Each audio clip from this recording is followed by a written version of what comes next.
Ikaw ang aking tala sa gabing madilim. Ikaw ang bawat... Ito na nga mga friends, dahil sa kamalditahan ni Zoe, nagdududa na talaga si Don Pepe kung ito ay tunay niya talagang apo.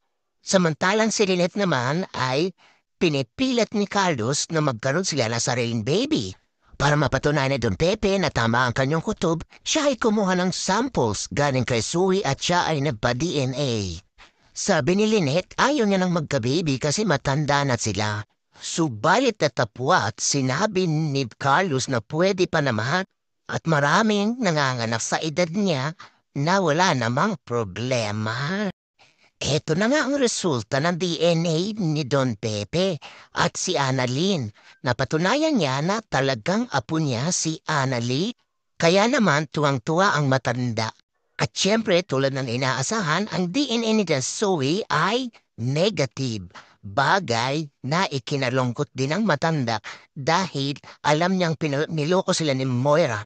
Pilit na kinukumbinsi ni Giselle kay RJ na kausapin na nito ang kanyang ama. Pero hindi niya alam, hinahanap siya ng kanyang ama. Naiwan ni RJ ang kanyang telepono sa bahay, kaya nang tumatawa si Don Pepe na ipaalam ang katotohanan kay RJ ay hindi niya nasagot.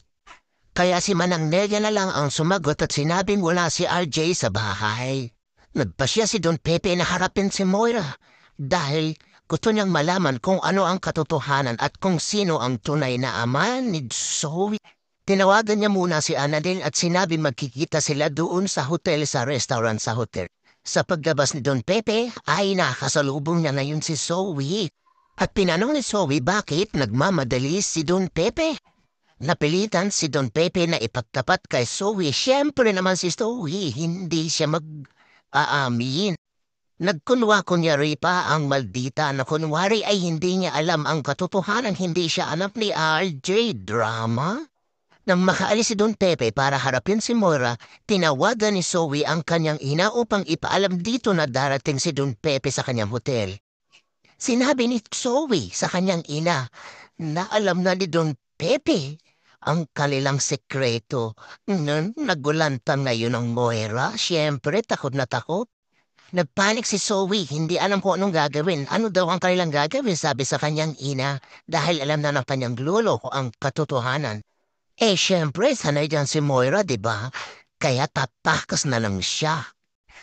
Nagmamadaling umalis si Moira sa kanyang hotel, pero pagbukas na ng pinto, ay meron siyang nakasalubong na ikinagulat niya. Sino kaya yun?